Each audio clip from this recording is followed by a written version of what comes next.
sa kanyang panahon. May pagkakataon na ang hindi pagtanggap ng tao sa kanyang mapait na nakaraan ay nagbubunga ng kapahamakan sa kanya at maging sa mahal niya sa buhay.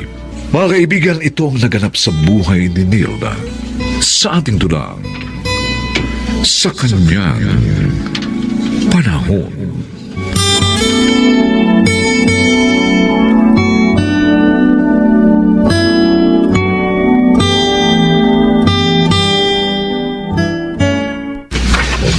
Malapit na akong makatapos sa pamamalansya. Magpapahinga muna ako bago ko asikasuhin yung iba pang dapat na linisin dito sa bahay. Ate Nilda, lansyahin mo nga itong isusot ko mamaya. May lakad ako eh. Oh, hindi naman gusot siya Baka nasagil lang yan sa hangir kaya may konting gusot. Eh, ayaw ko nga ng may gusot. Kahit konti. Kaya plansyahin mo na. Arnold, kung kailan matatapos na ako, tsaka ka naman nagbibigay ng dagdag na trabaho. Nagre-reklamo ka ba? Sige, huwag mong gawin. Isusumbong naman kita kay inay pagdating niya.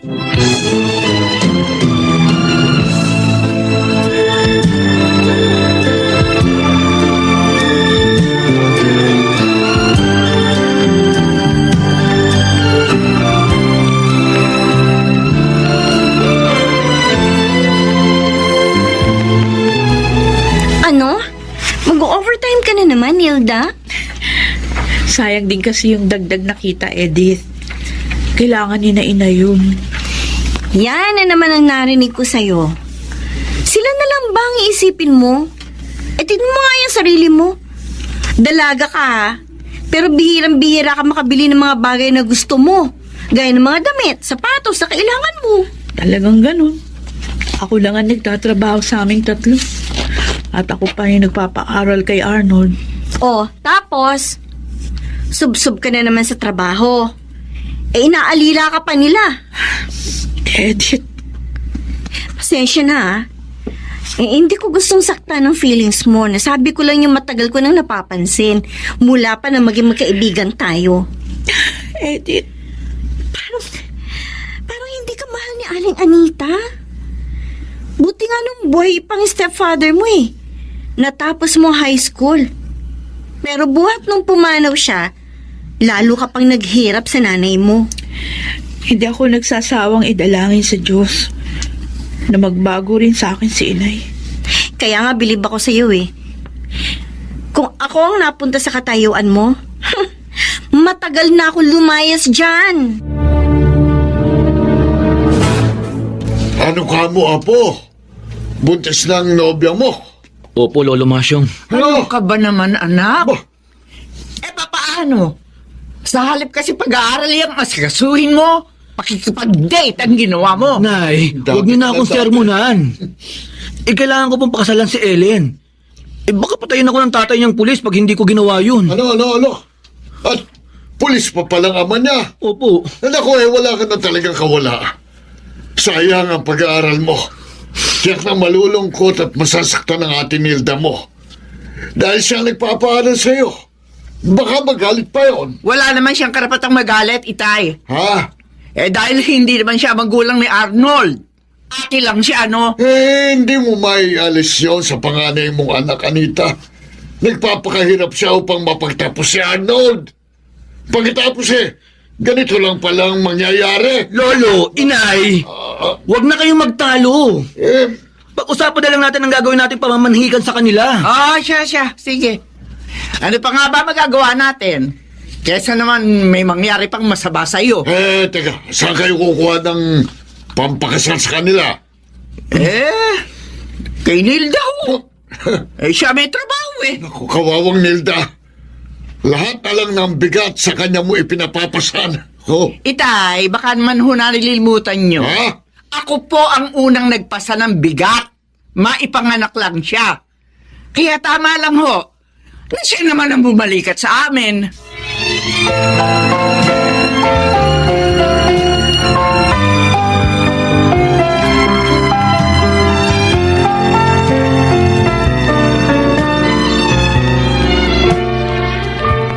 Bakit, Nilda? Hindi mo ba nagustuhan ng regalo kong damit na maganda? Ay, okay naman ang maganda. Mahal pa nga ang bili ko dyan eh. Ang totoo po, Mang Tem, yung maganda nga yung regalo nyo. Pero, nakakahiya po eh. Dahil, ilang beses na kayo nag-aaksaya ng pera para ibili pa ako ng mga regalo. Ayos lang yun, Nilda. Alam mo naman ang dahilan kaya ako ito ginagawa, di ba? Opo. Kaso, talagang wala pa sa isip ko yung pag-ibig. Isa pa, para ko na kayong tatay. Sa pag-ibig, hindi mahalaga ang agwat ng edad. At saka, kahit medyo may edad na ako, uy, tingnan mo naman, guwapo pa rin naman ako. Ha? Pwede. Bakit ganyan ang mukha mo? Alam niyo ho, kung nagmamahala ng dalawang tao, kaso, hindi ko naman kayo mahal. Kaya ho sana, kalimutan niyo na lang ako. Ibaling niyo na lang sa iba yung damdamin niyo.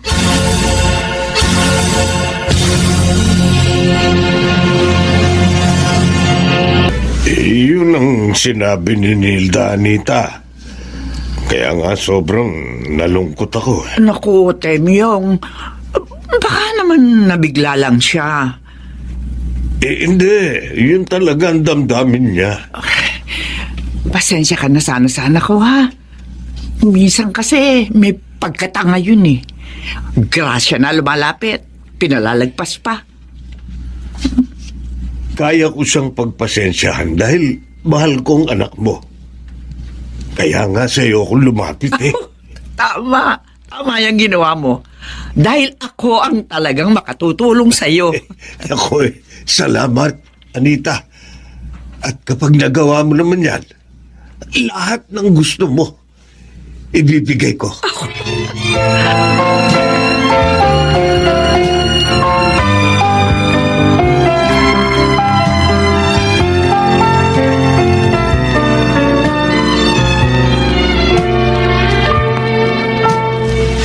Ano pong sasabihin niyo sa akin, Nay? Maldita ko! Bakit yun naman ako sinampal? Bakit mo binastos si Temyong? Ha? Bakit? Tama na po, Nay. Hindi ko naman siya binastos. Anong hindi? Maayos ko naman po sinabi sa kanya yung nararamdaman ko. Para na hindi na siya umasa. Gaga! Biyaya na yung lumalapit sa'yo, tinatapon mo pa? Mayaman si Temyong! Mahahango ka niya sa kahirapan at maging kami! Ayoko sa kanya. Hindi ko ayaw naman mo? siya mahal. Peste pagmamahal yan! Hindi mo naman maibibili ng panglamon yan! Ikaw, makinig ka! Magpapakasal ka sa kanya o mag-a-abroad ka? Ha? Pagtatrabahuin niyo ako sa ibang bansa? Ano sa manon? Wala naman akong alam na mapapasukan doon. Kung hindi ka pa kakasal kay Temyong, ipapasok ng DH agency ng kakilala ko para mapaginhawa mo naman kami. Si Aling Anita naman? Walang kamalamalasakit sa'yo. Dahil lang ayaw mong pakasal sa isang lalaking para mo ng ama, gusto naman itapon ka sa abroad, guminawa lang sila ng kapatid mo? Hirap na nga ako, Edith. Lahat naman ginawa ko para mahalin ni Ina. Pero bigo pa rin ako. Pinagbabayad niya pa rin ako sa kasalanan na hindi naman ako ang may gawa. Ha? Anong ibig mo sabihin? Ang tatay ko yung first love ni Inay. Pero nung mabuntis siya ni Itay, bigla na lang daw nawala ang itay ko. At sa'yo'y binubuhos ng nanay mo ang galit niya sa tatay mo? Oo. Noong una tinitiis ko lang. Pero ngayon hindi ko na kaya, Edith. O, edi iwan mo na sila. Para matutong magbanat ng buto si Arnold. Hindi yung may asawa na't lahat. Asa pa rin sa'yo. Baka iskandalhin ako ni Inay sa pabrika. Ay, naku, huwag kang mag-alala. May alam akong pwede mong pasukan. Tutulungan kita.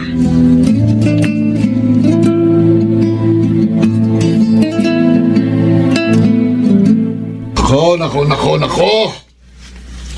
2 linggo nang lumayas ang panganay mo. Hindi mo man lang hinahanap, Anita. Bakit ko siya hanapin?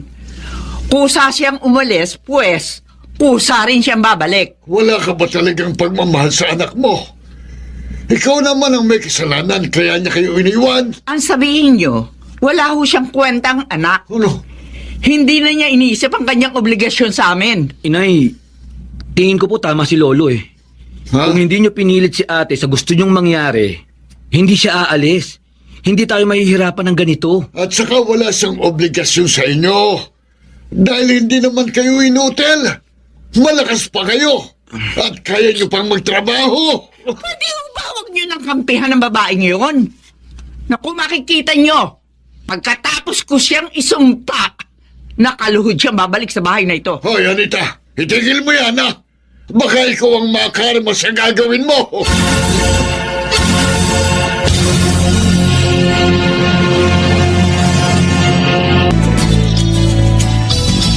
Wow, best friend. Ang ganda naman ang bahay niyo ni Briggs. Salamat. Ang baby ninyo ni Briggs nasan? Ay, nasa yaya niya, pinatutulog. Oy, kumusta naman ang negosyo ninyo ng asawa mo? Maayos naman. Ay, ang bilis talaga ng panahon, ano? 6 years nang nakalilipas mula nang umalis ka sa atin. At sa pagsisikap, nakapagtayo ako ng karinderya. Hanggang maging maliit na restaurant ito at mapalago namin nung ikasal kami ni Briggs. Ang galing, ano? Oy, may balita ka ba kina inay?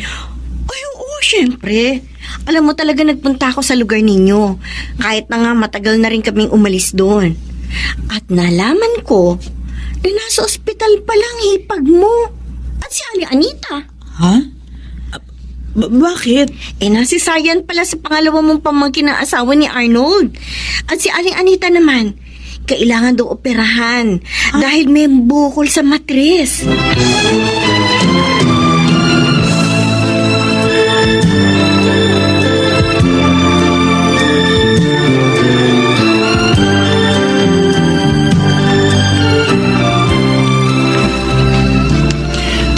Makakauwi na ako, anak. Hindi lang po kayo, Inay. Maging ang asawa ko. Ang ibig dong sabihin, mayroong nagbayad ng bill namin? Opo. Pero malaking halaga yun na. Sinong may mabuting puso ang tumulong sa atin? Sabi po ng doktor, darating daw po siya ngayon. May pumasok.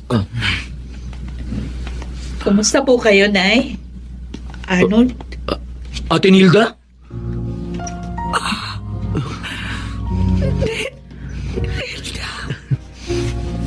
Ako nga po, Nay. Ikaw mo nagbayad ng bill namin? Opo. Patawad po dahil iniwan ko kayo noon. Kasi hindi ko po talaga kaya. Kami ang patawarin.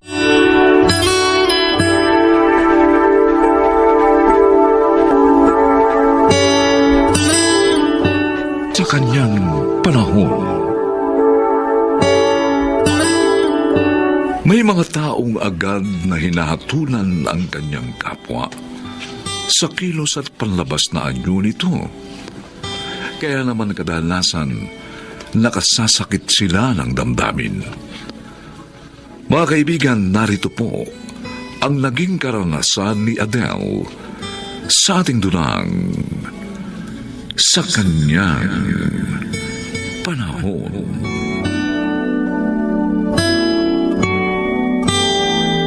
Adele, anak! Luto na itong arroz caldo! Ay, naku. Tamang-tama, Nay. Nakabili na ako ng pandesal. Dinala ko na nga ako doon sa burol ng nanay ni Marie. Ay, sige. Dadaling ko na ito doon para makakain naman ng mga naglalamay. Ako na lang mo. Ha? Napagod na kayo sa pamamalengke at pagluluto eh. Magpahinga na muna kayo. O siya, sige. Pero sasaglit ako doon mamaya. Okay po. Sasabihin ko kay Marie. Ay, kawawa naman si Marie. Mabait naman siya. Ngunit mukhang sinusubok ng kapalaran. Magkasunod na pumanaw ang kanyang mga magulang. Iyak nga nang iyak hanggang ngayon na eh. Dahil doon, napabayaan na niya ang trabaho niya sa pabrika. At ilang buwan na rin ang utang niya sa paupahan mong bahay. Naunawaan ko naman ho siya. Ako man yung lumagay sa katayuan niya mas uunahin ko kayo kaysa doon sa bahay natin. Ano na nga ba ngayon ang balak niya? Hindi ko pa po tinatanong eh. Gusto ko po munang tulungan siyang mailibing yung nanay niya.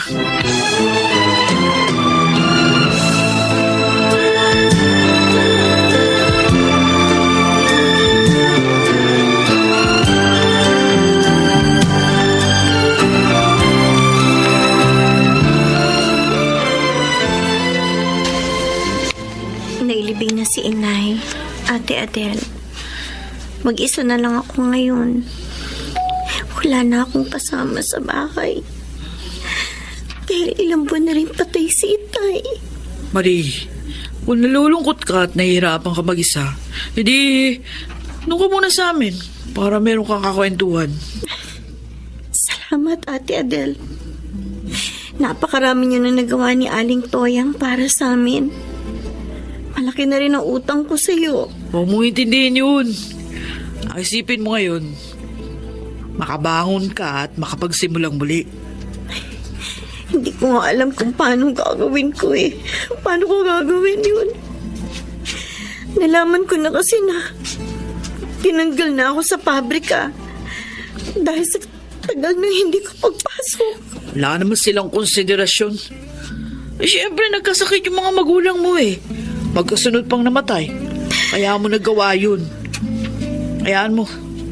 Makakahanap ka rin na ibang trabaho. May awa ang Diyos. May sinabi sa akin yung isa kong kaibigan na DH sa Hong Kong. Nangangailangan daw ng isa pang katulong ang amo niya. Parang gusto kong subukan. Ako, mamahirapan ka dun. Sanay naman ako sa hirap, ate. Kaya lang parang gusto kong subukang trabaho dun para makabayad sa mga utang ko. At para makalimutan na rin ang lungkot dahil sa pagpanaw ng mga magulang ko. Sa bagay, may katwiran ka. Konti lang naman daw ang gagastusin ko eh. Dahil direct hire daw ako. Pero problema ko pa rin yung konting panggastos. Ano? Gusto mong pakasal na tayo, Oscar? Oo, Marie. Total, mag-isa ka na. Wala na mga magulang mo. Malulungkot ka lang kung mananatilik kang nag-iisa. Pero kamamatay lang ni na Inay at Itay. Hindi rin ako magiging masaya kung magpapakasal tayo sa ganitong panahon. Magiging masaya ka, Marie. Lahat gagawin ko para maging maligaya ka sa piling ko. Kaya pumayag ka na. Pasensya na, Oscar. Pero hindi pa ako handa. Ayoko namang mag-asawa dahil lang sa ulilang lubos na ako. May iba pa akong gustong gawin ngayon. Ano yun? Ang mabayaran ng mga utang ko. At magagawa ko yun kung mangingibang bansa ako. Gusto mong mag-abroad?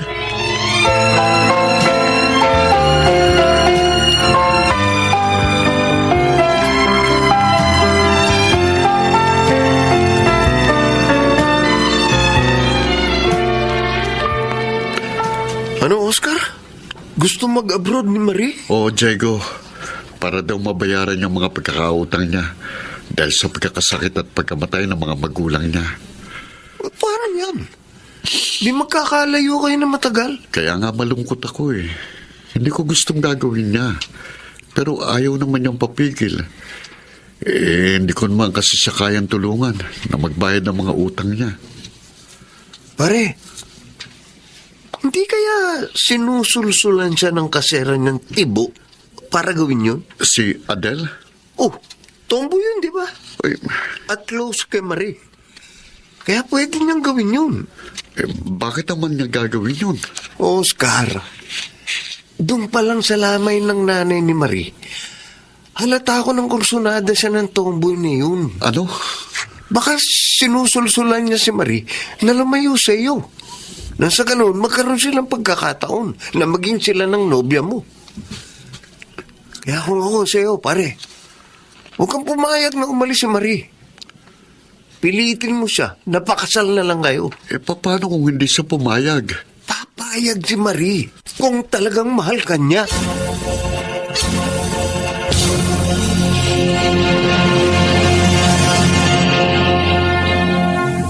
Lester, may dala ka na naman pasalubong sa amin, inay. Nag-abala ka na naman. Masaya ako sa ginagawa ko, Adele. Hindi ito kaabalahan para sa akin. Pero alam ko kung bakit mo ginagawa yan. Naliligaw ka sa akin. Hindi naman masamang magpakita ng pagmamahal, di ba? Hindi kasalanan yon. Pareho naman tayong walang pananagutan. Oo nga. Pero hindi naman lihim sa'yo yung damdamin ko, di ba? Ang puso ko, pusong lalaki. Ikaw na rin na may sabi, Adele. Gusto mong lumaya sa nararamdaman mo yan. Dahil mali at kasalanan sa Diyos yan. Tama ka. Pero, Lester, di pa ako malaya. Katunayan, meron akong mahal na iba. Pilit ko ng pinaglalabanan yun eh. Pero, ayokong paasahin ka. Hindi mo naman ako pinaasa. Ako ang may gustong umasa at gawin ito. Dahil naniniwala ako na walang imposible sa Diyos. Malay mo, palayain ka niya sa pagiging pusong lalaki mo para sa akin. Lester? Kaya, hayaan mo na lang akong magtiyaga, Adele.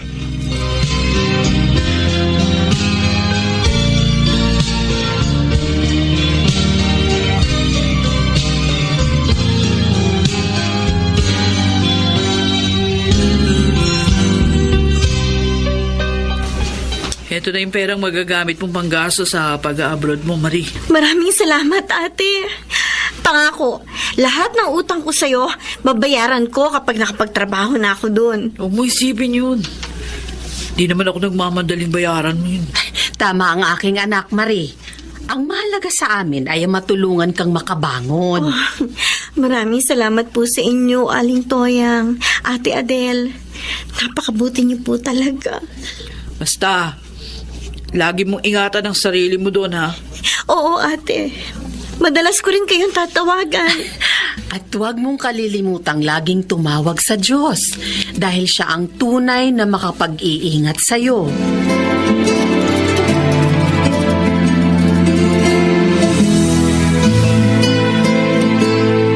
Adele, sandali nga. Oh, ikaw si Oscar, di ba? Yung nobyo ni Marie. Buti natatandaan mo pa ako. Matandain naman ako sa mukha, Oscar. O, anong kailangan mo sa akin? Bakit ba gusto mong umalis ng bansang nobya ko? Binigyan mo pa siya ng panggastos. Di ako may gusto noon. Si Marie, tinulungan ko lang siya. Sinungaling! Talagang gusto mo siyang mapalayo sa akin. Sa ganon, magkaroon ka ng pagkakataong dumiskarte sa kanya. Ay, nagkakamali ka, no?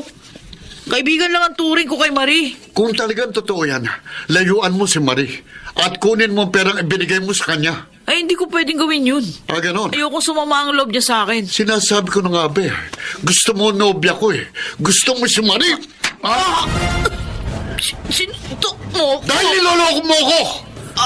Kunwari lang ang pagtulong mo kay Marie para makuha mong loob niya at mailayo mo siya sa akin. Itong tandaan mo, Tomboy. Sa oras na malaman ko na kayo na ni Marie, papatayin kita. Tandaan mo yan! Walang niya ka! Adik ko, bakit mo sinampan? Ang sama mo! Sinuntok mo si Ate Adele! Pinahiya mo ako sa kanya! At nagsumbong pala sa yung tomboy na yon. Hindi siya nagsumbong! Nakita na yung sa kapitbahay nilang ginawa mo! At siya nagsabi sa akin! Kaya napilitan na magtapat si ate! Bakit mo ginawa yun, Oscar? Naging napakabuti ni na Ate Adele at Aling Toya sa akin! Wala silang ipinakitang hindi maganda! Marie, Pero ikaw, nobyo ko pa lang kung mas nakakaalam mo kung sino ka na. patawarin patawarin mo ko. Nagselos lang ako. Ayoko kasing umalis ka ng bansa.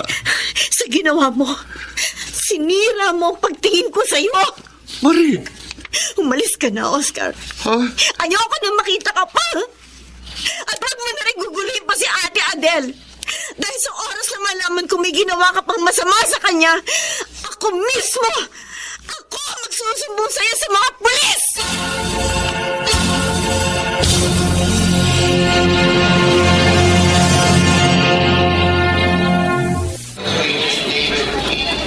Huwag mo sanang kalilimutan ng mga payo namin sa'yo, Marie. Lagi kang mag-iingat. At huwag mong pababayaan ang sarili mo. Opo, Aling Toyang. Mamimiss ko po kayo ni Ate Adele. Mamimiss ka rin namin, Marie. Bale, mabilis naman lumipas yung panahon eh. Magkikita ulit tayo. Oo, ate. At saka lagi ko kayong tatawagan. Paano nga pala si Oscar? Kinalimutan ko ng barbadong yun. At ang mapanghatol na yun, ate. Siguro kaya nangyari to upang makita ko ang tunay niyang ugali.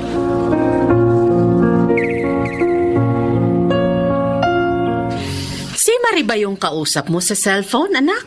Opo, Nay. Oh, kumusta naman daw siya? Ayos pa rin po dahil mabait naman daw yung amo nila. Natutuwa ako sa batang yun. May isang salita. Nakabangon na siya ngayon. Nabayaran na niya lahat ng mga utang niya. Hindi po siya pinabayaan ng Diyos. Ay, teka nga pala. Bakit nakabihis ka? Aba, at naka-makeup ka pa. Mamamasyal po kami ni Lester, Nay. Napapadalas yata ang pamamasyal ninyong dalawa. Kayo na ba, anak? Di pa po. Oo. Pero malapit na. Bala ko na po siyang sagutin sa birthday niya. Aba, magandang regalo yan, anak. Sigurado ka ba na malaya ka na sa pagiging pusong lalaki mo? Opo, Nay. Si Lester na ngayon ang nasa puso ko. At hindi na si Marie. Pinalaya ako ng Diyos sa mali kong damdamin para kay Marie. At yun ay dahil nagtagumpay ka sa pagsubok sa'yo ng Diyos.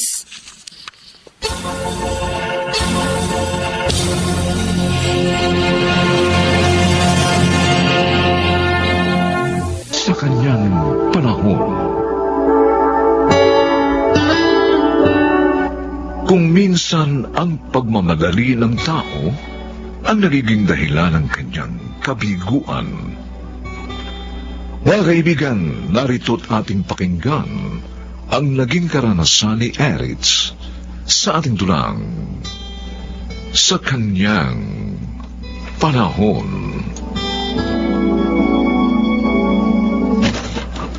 Gabi ka na naman umuwi. Galing ka na naman sa mga barkada mo, no? Eto na naman tayo eh. Ba't ka ba nagagalit, ha? Hindi naman kayo nagugutom dito na anak natin, ha? Oo, hindi nga. O, di ba? Dahil kumikita ako, sinasagot ko yung mga pangailangan namin. At nakatira din tayo dito sa inyo. Alam mo naman pala, eh. Ano pang pinag-iingay mo dyan? Pero ikaw ang dapat na bumubuhay sa amin. Inuubos mo lang sa makikipagbarkada ang kita mo eh. Isang taon na anak natin, ganyan ka pa rin. Sinabi ko na sa'yo noon, di ba? Gusto ko pang mag-enjoy sa pagiging single. Nagmadali ka, magsama tayo. O yan, kasalanan mo. How dare you? Aray? Walang iya ka, ba't mo ako sinampal, ha? Ha? Dahil sinisisi mo ako.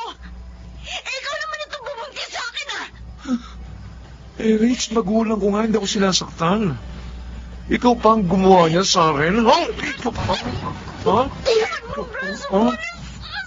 Ikaw, babae ka kung hindi ka makatagal. Lumayas ka rito, ha? Bumalik ka sa inyo!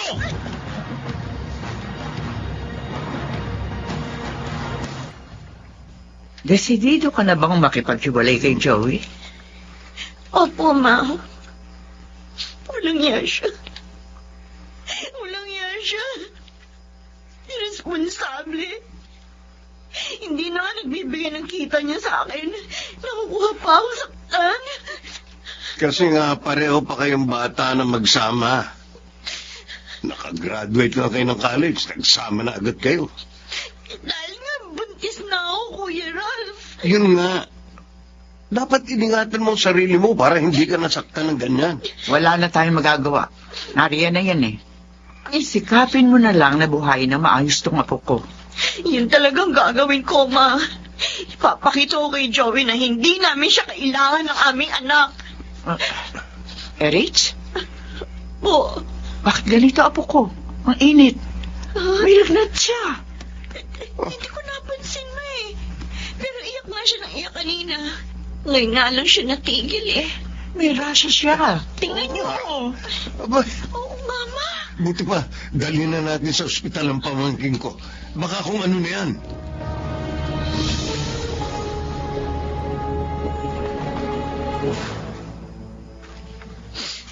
Baby. Baby ko. Sorry, anak. Hindi ko namalayan na may dengue ka na pala. Dahil sa problema ko sa daddy mo, napabayaan kita.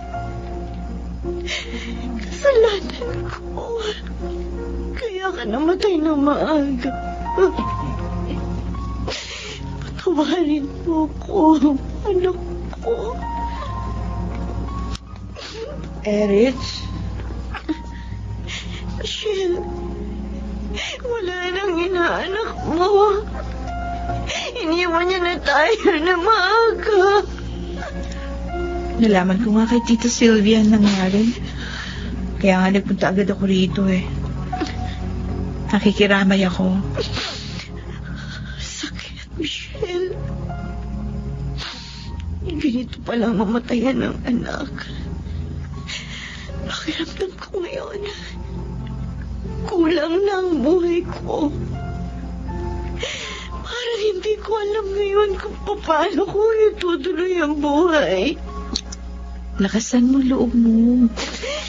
Nandiyan pa naman ang mama at kuya mo. Hindi ka na napapabayaan. Nabigo na nga ako kay Joey. Nawala pa. Maging ang anak namin. Nagpunta pa siya rito? Oo, kagabi. Pero hindi ko siya hinarap. Ayoko siya makita. Sina Mama at Kuya Richard ang pumausap sa kanya. Kalimutan mo na yung nangyari sa inyo ni Joey. Sikapin mong bumangon sa iyong pagkakadapa. At muling magbalik sigla.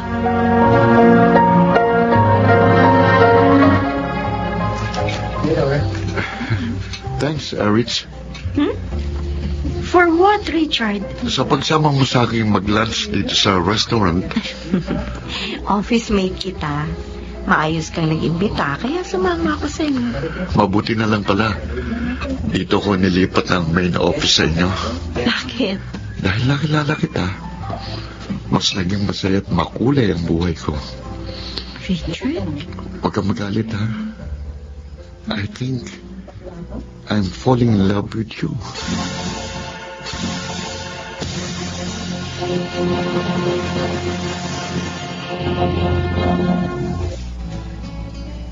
Ralph, thank you sa pagpapahiram ng laptop. Natapos ko rin yung proposal ko. Okay lang yun, Michelle. Best friend ka ng kapatid ko. Kaya naman hindi ka na iba sa amin. Thank you. Kasi naman, bakit ang tagal magawa ng laptop ko? O, basta kailangan mo. Magpunta ka lang dito. Thank you, tita. Ay, nagpunta nga po pala ako kahapon kina Eritz. Oh, kumusta naman yung kapatid kong Apurada? Apurada? Apurada naman talaga siyang magka-boyfriend at magkaanak eh. Kita mo nga, 3 years pa lang ang nakalilipas. May bago na siyang pamilya.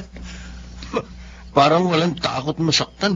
Iniisip siguro ng kapatid mo na hindi na mangyayari sa kanya ang nangyari na noon. Nga, siguro nga po, tita. Oh, kumusta naman sila? Hindi po maganda. Ha? Anong ibig mong sabihin?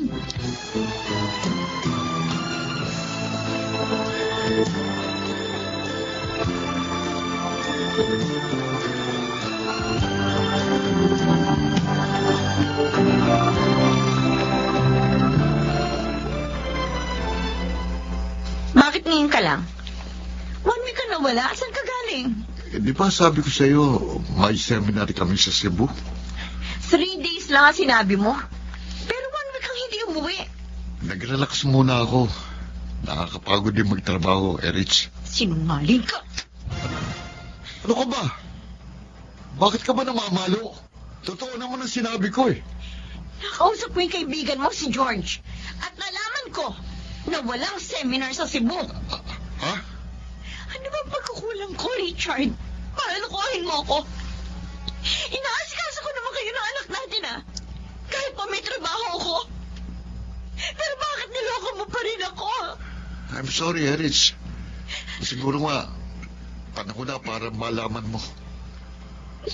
Oo, meron na akong iba. Hindi. Richard. At siya nang mahal ko ngayon. Kaya sana, para hindi na tayo mahirapan pa, maghiwalay na tayo. Walang yawa ka. Anak ko. Okay lang. Kahit sampalin mo pa ako. Alam ko na masakit ang ginawa ko sa'yo. Mahal kita, Richard. Pero hindi na kita mahal ngayon. So, please, maghiwalay tayo ng maayos. Hindi naman tayo kasal. Huwag kang mag-alala sa sustentuhan kong anak natin. May sakit ang anak natin, Richard. Kailangan ka namin.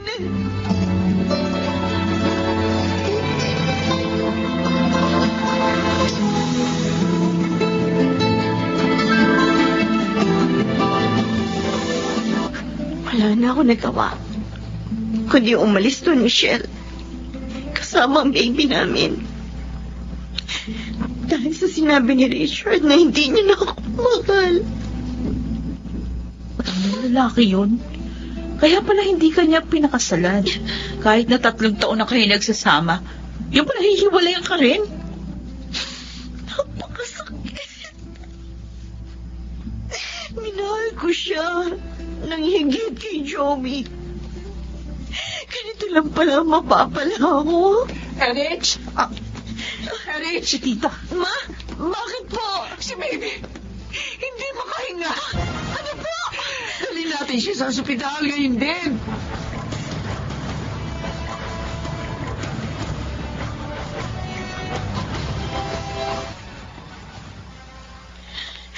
Ang kawawa kong anak. Hindi siya nakaligtas sa pneumonia. Siguro, talagang hanggang dito na lamang ang buhay ng iyong bunso. Bakit ko sinapit ito, Ama? Nabigo na nga ako sa 2 minahal ko.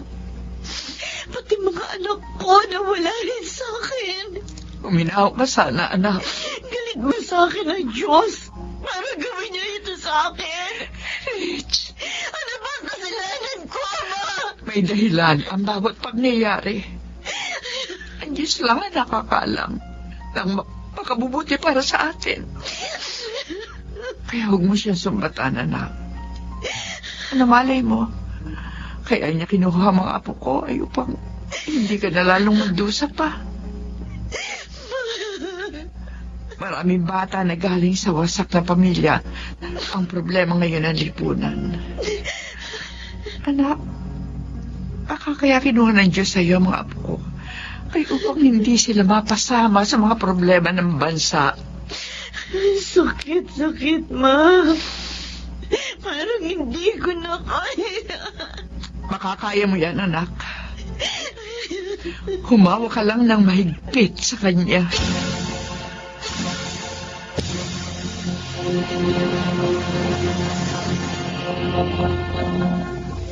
Ay, buti naman nagpapahangin ka na dito sa garden ninyo, Eritz.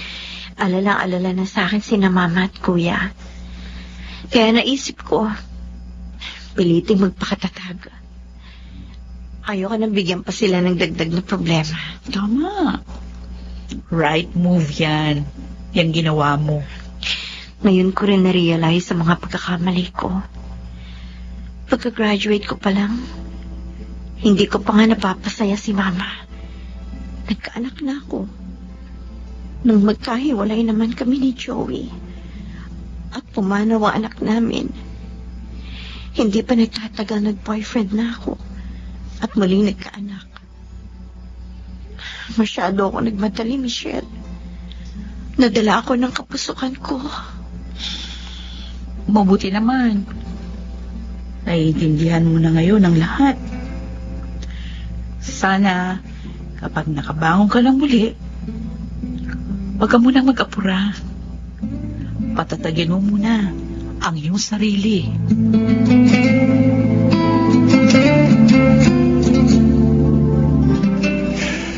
Totoo ang sinasabi ko, Erich. Kursunada ka ng office mate ko. Naiinis na nga ako sa pangungulit niya sa akin. Sorry na lang siya, kuya. Focused ako ngayon sa career ko. Oh, talaga ha? Oh, yes naman. Candidate yata for promotion itong sister mo. Ay, naku, magandang balita yan, anak. Kaya nga po, nagsisikap ako talaga, ma. Ayoko munang isipin ang tungkol sa pag-ibig. Sariwa pa rin sa akin ang sugat ng puso ko. Ganyan nga, anak. Pagalingin mo muna ang iyong sugat. At hayaan mong ihayag sa iyo ng panahon ang kalooban ng Diyos.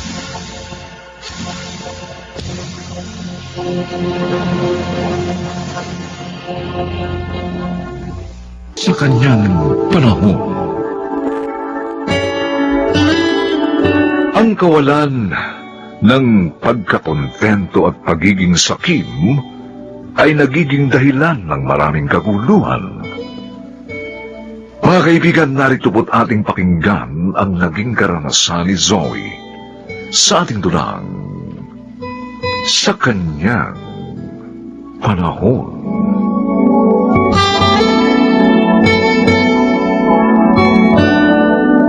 Narito na po ako, Attorney Bellarmino. Anong ginagawa mo dito, suwail na babae? Ate Eloisa. Ako ang tumawag sa kanya, Eloisa. Attorney, bakit mo ginawa yun? Dahil kailangan narito din siya sa pagbasa ko ng nasa testamento ng mga magulang ninyo. Suwail yan. Nakalimutan mo na ba? Bago namatay sina Zoila at Alfonso, napatawad nila si Zoe.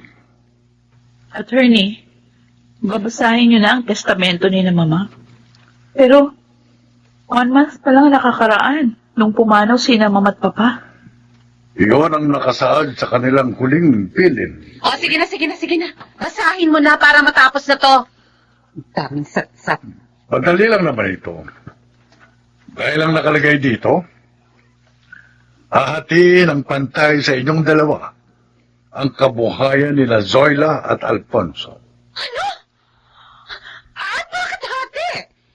Hindi dapat bigyan ng babaeng yan dahil sinuway niya sina Mama at Papa. Nagpakasal siya sa lalaking ayaw nila. Ate, natanggap na nila si Jim. Ay, sana naman, huwag ka na magalit. Tumigil ka. Attorney, hindi tama ang nakalagay dyan. Mali yan. Wala akong binago sa nakasulat, Eloisa. Makabubuting sundin mo na lamang ito para hindi na magkagulo. Hindi ako papayag. Maghahabol ako sa korte.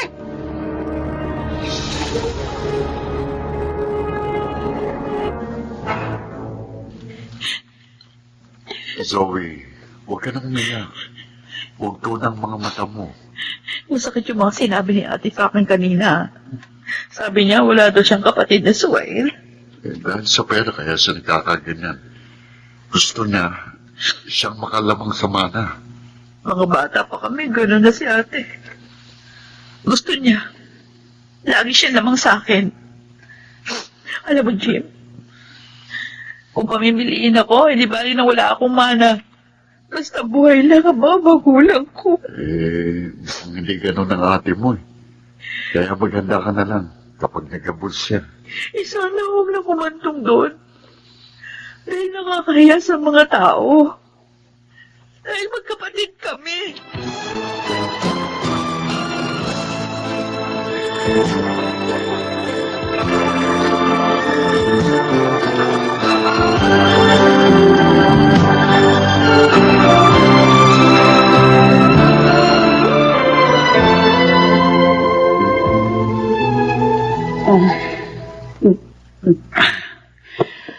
Walang hiya. Naging kapantay ko pa. Kahit na Naggalit sa kanya yung mga magulang namin. Iyang yun. Reset.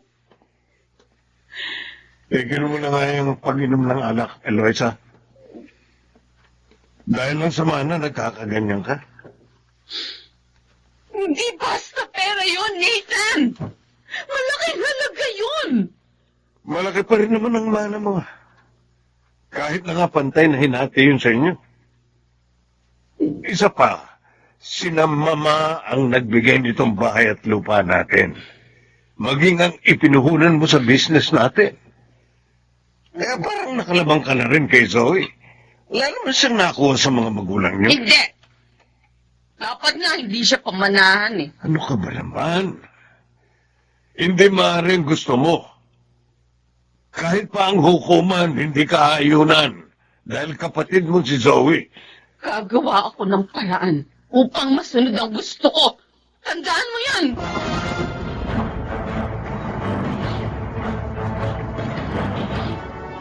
Attorney, tumawag po si ate sa akin. Pinagmumura ako sa cellphone. Ginawa niya yun. Opo. Kahit naman noong pa, attorney. Masama na ugali niya si Eloisa eh. Nataray. At mayroong pagkasakim. Nagbanta rin po siya laban sa akin, Manang Adela. Sabi niya, hindi ko rin pakikinabangan ng mamanahin ko. Ano? Oo. Hindi siya dapat magkaganon. Mabuti ka't binigyan siya ng manang pantay kay Zoe. Oo nga. May kung tutusin, siya ang walang karapatan sa kabuhayan ni na Alfonso at Zoila. Oh, Manang Adela, ano pong ibig niyo sabihin? Sa palagay ko, dapat na nating sabihin kay Zoe ang lahat, Adela. Upang maprotektahan niya ang kanyang sarili laban kay Eloisa.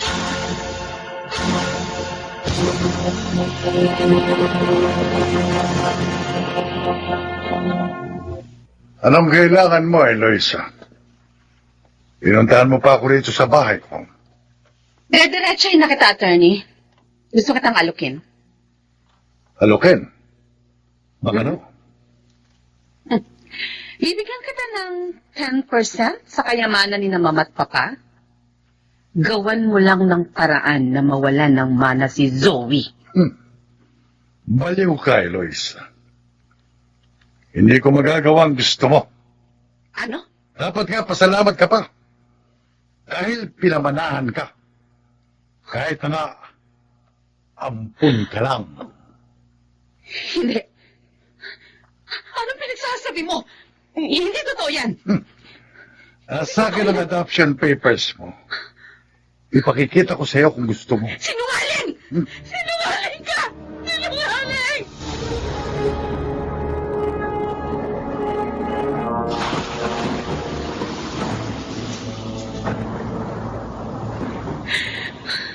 Walang iya ka, Atty. Villarmino. Walang iya kayong lahat! Magbabayad kayo sa akin! Lalo ka na, Zoe! Ngayong nalaman kong ampun lang ako, wala nang makapipigil sa akin para ipapatay ka!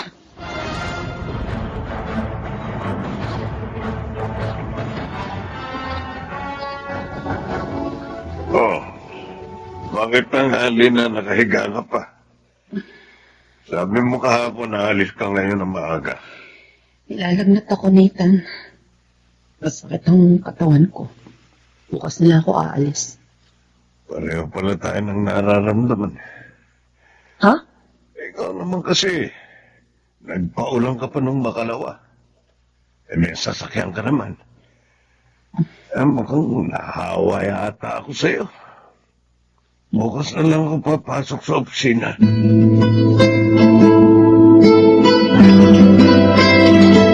Oh, eto na pong merienda natin, Jim.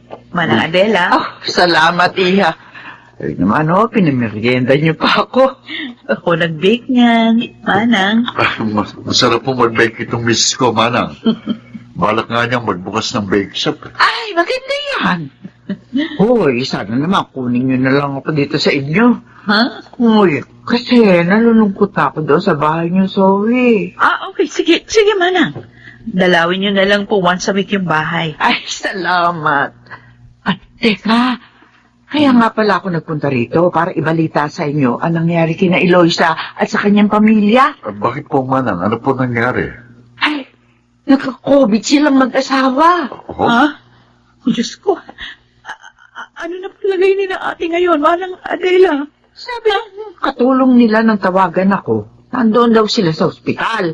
At siya lang ang nag-aalaga doon sa pamangkin mong 3 taon pa lang. Awa naman si na ate. Jim, Zoe. ipagdasal natin na sana makaligtas sila sa mapanganib na sakit na yun.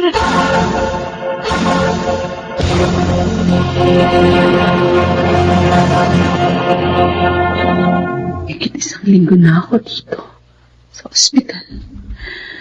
Pero hinang-hina pa rin ako.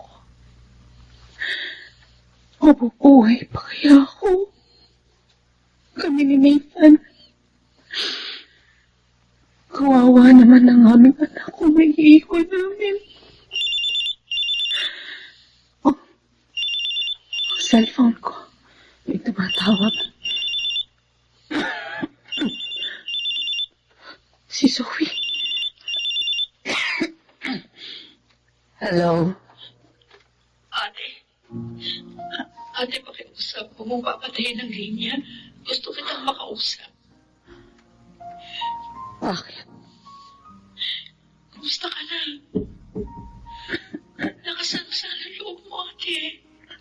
Gagaling ka rin. Alam mo, lagi ka namin pinapanalangin ni Jim. Kahit naging masama ako sa'yo. Para sa akin, kapatid pa rin kita. At kung meron man ako gusto mangyari ngayon, yun na yung gumaling kayo ni Kuya Nathan. At magkaayos-ayos tayo. Zoe.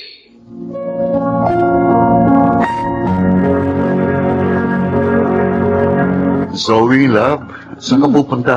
Kina Ate Eloisa, love. Dadalawin kong pamangkin ko. Dadalang ko rin sila ng pagkain ng kanyang yaya. Ay, sasamahan na kita. Ay, thank you, love. Buti nga. Para hindi na ako mag-taxi. Magpapadala rin ako ng pagkain para kina ate at kuya dun sa ospital. Ang bait talaga ng misis ko. Kahit na nalaman kong ampun lang pala ni na mama si ate. Kapatid pa rin ang turi ko sa kanya. At patutunayan ko sa kanya yun. Patuloy ko siyang dadamayan. Lalo na ngayon, nasakit siya.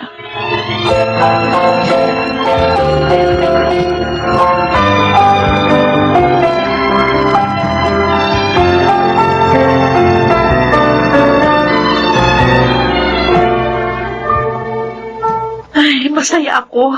At ligtas na kayo sa sakit na yon, ate. Magaling na kayo. Ako man, Zoe. Salamat sa mga dalangin ninyo. Hinamit ng Diyos na paraan ang pagkakasakit ko upang magliwanag ang isip ko. Ate Elisa. Patawarin mo sana ako, Zoe. Naging sakim ako. Hindi na kontento. Pinagbalakan pa kita ng masama. Lalo na nang malaman kong ampun lang ako. Ate. Pero salamat sa Diyos at sa iyong kabutihan. Ngayon, namulat na ako sa mga pagkakamali ko.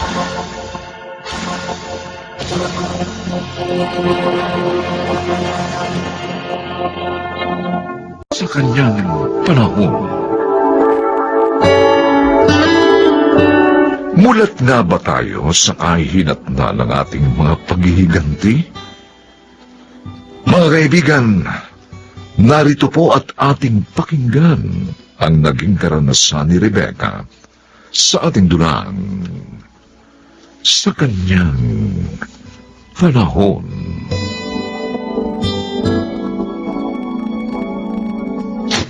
Ay! Pumutok na yung manubigang ko. Manganganak na yata ako. Ay, Dalawa tayo rito. Nataong pang nakabiyahe na papunta Subic ang tatay mo at si William. Hindi ko alam kung ano gagawin ko. sandali lang. Ang sakit na masakit ka dyan ko, Nay. Teka, sandali. Tatawag ako ng taxi para madala ka sa pinakamalapit na ospital. Hindi, ayoko anak sa ospital. Si Rio, sunduin niyo siya. Yung gusto kong magpanak sa akin. Si Rio? Pero anak, Narinig niyo sinabi ko, di ba? Puntahan niyo na si Rio. Sabihin niyo, mang-anganak na ako. Sabihin niyo, wala akong gustong magpanak sa akin. Kundi siya!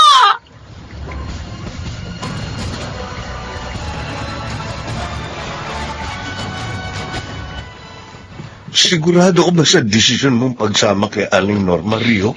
Pumutok na ang panubigan ni Rebecca Milan. At habang humahaba ang oras pagkaputok ng panubigan, posible ang panganib ng impeksyon sa sinapupunan at sa sanggol. Kaya kailangan puntahan ko siya agad. Ewan ko ba? Kinakabahan kasi ako sa... Hindi ko maintindihan eh. Dahil sa gagawin mong pagpunta kina Rebecca. Aalis na ako. Mahalaga ang bawat oras. Tatawagan na lang kita ano't anuman.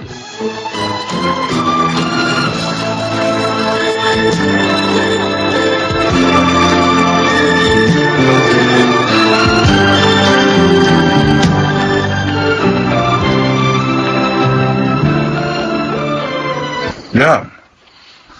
Na-check mo na ba yung cellphone mo? Oh, Tumatawag daw kasi sa'yo nanay mo pero hindi ka makakontak. bakit to? Manganganak na raw si Rebecca. Sa ospital daw po din ang asawa ko para makabiyahe kagad ako. At doon na ako tutuloy, tay. Ayaw nga raw magpadala sa ospital. Oo, Pilit daw na pinatawag sa kanya si Rio. si Rio. Oh, Pero hindi dapat sinunod din nanay si Rebecca. Alam naman natin pabago-bagong emosyon ng asawa ko. Lalo na ngayon nagle-labor na siya. At lalong hindi dapat si Rio magpaanak sa kanya.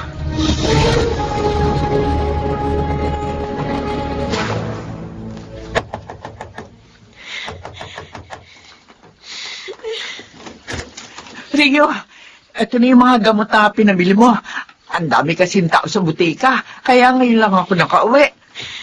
Bakit ba? Ano nangyari, ha? Si Rebecca po kasi, Aling Norma. Oh. Susuka lang daw po siya sandali sa banyo, pero hindi pa siya lumalabas. Ha? Sandali. May susi ako ng banyo. Ito. Ilang minuto na po nagtatagal si Rebecca sa banyo. Nag-aalala na po ako sa kanya at sa sanggol. Oh, Diyos ko. Rio, nakalabas ang ulo ng anak ni Rebecca.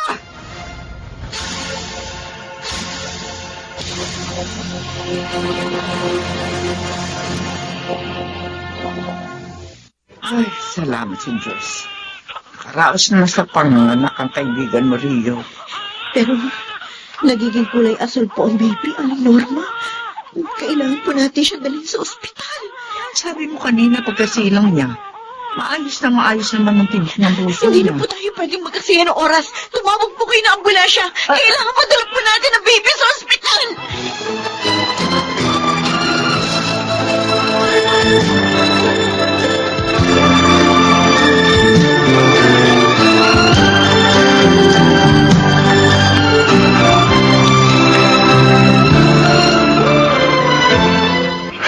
Napakabilis naman po ng pangyayari, tay.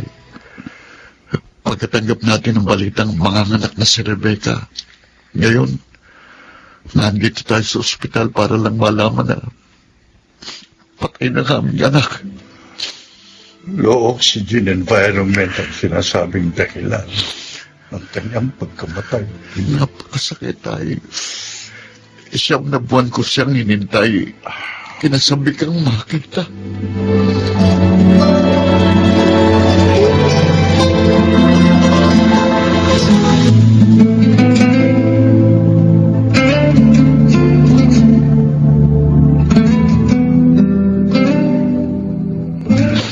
Wala naman akong hinangad ng mga oras na yun, kundi ang mapaanak siya ng maayos, Milan. Sasampahan ka raw niya ng kasong negligence na nagresulta sa pagkamatay ng bata. Alam ng Diyos, malinis ang konsensya ko. At kahit siya, maging sa sarili niya, alam niyang wala akong kasalanan sa pagkamatay ng kanyang anak.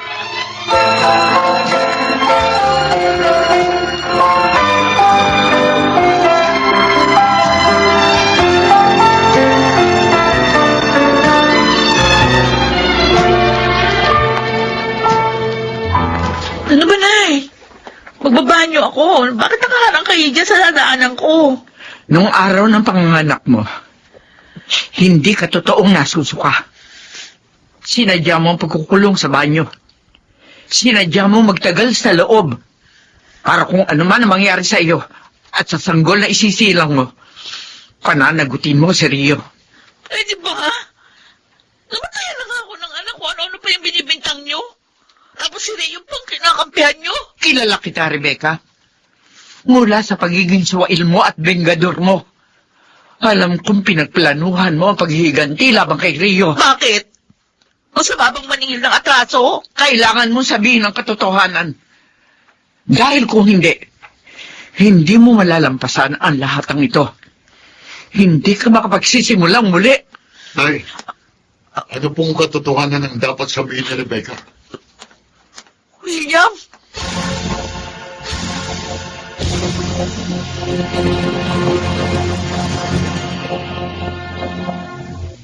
Dama mo bang sakit? Tulad ng sakit na hanggang ngayon, ramdam na ramdam ko pa nang lasingin mo ko na para na maangkin mo! Mahal kita, kaya ako nagawa yun. Pinlano nyo ni Milan at Triyong lahat. Pumayag ka maging kasangkapan nila para mapagtagpan ang kataslingan nila sa akin. Ilang taon na rin ang nakalilipas. Bakit hanggang ngayon, hindi mo pa rin nakakalimutan ang mga nangyari? Dahil ako ang biktima ng mga kasinungalingan nyo. Rebecca, Pinaglaruan yung damdamin ko. Sinira ang mga pangarap ko. Ang buong buhay ko. Kaya sumumpa ako sa sarili kong isang araw. Matitikman nyo ang aking pag-iiganti.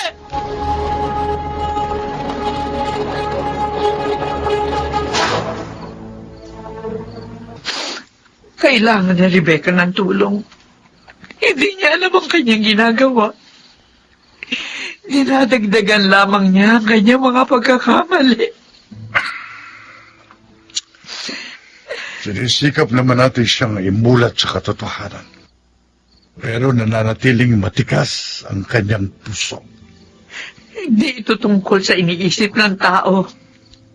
Kundi tungkol ito sa kanya upang harapin ang katotohanan, Nestor. Para na rin siya'y katatahimik ng kaluluwa ng kanyang anak.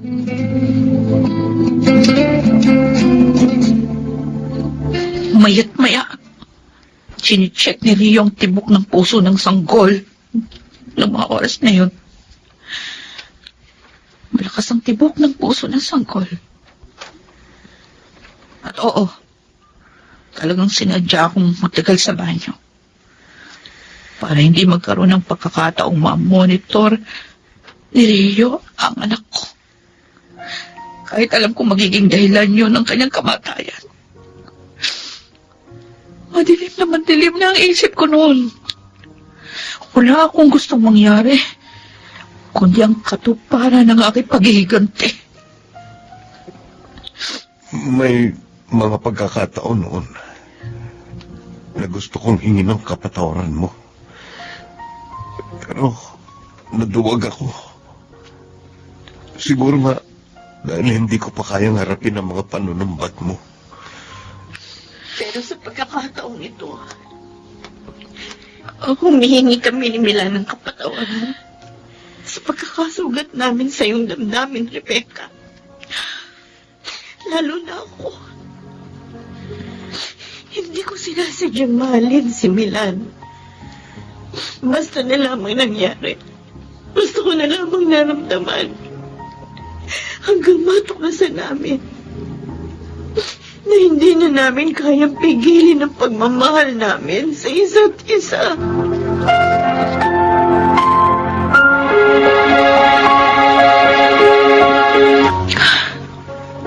Bakit ganun, Nay? Bakit sa akin bumabalik ang lahat ng sakit? Samantalang ang gusto ko lang naman, maranasan din ng mga taong nanakit sa kalooban ko. Ang mga sakit na dinanas ko. Dahil walang matamis na paghihiganti, anak. At alam mo ba kung anong pinakamagandang paraan na paghihiganti? Yung ituloy mo ang buhay mo. At pagkatapos, mamuhay ka ng maayos. Ang laki ng kasalanan ko sa aking sarili. Lalo na sa Diyos. Buksan mo ang puso mo, Rebecca. Nang sa gayon, ay muli mong maihanda ang sarili mo sa mga darating pang posibilidad at pagbabago sa iyong buhay.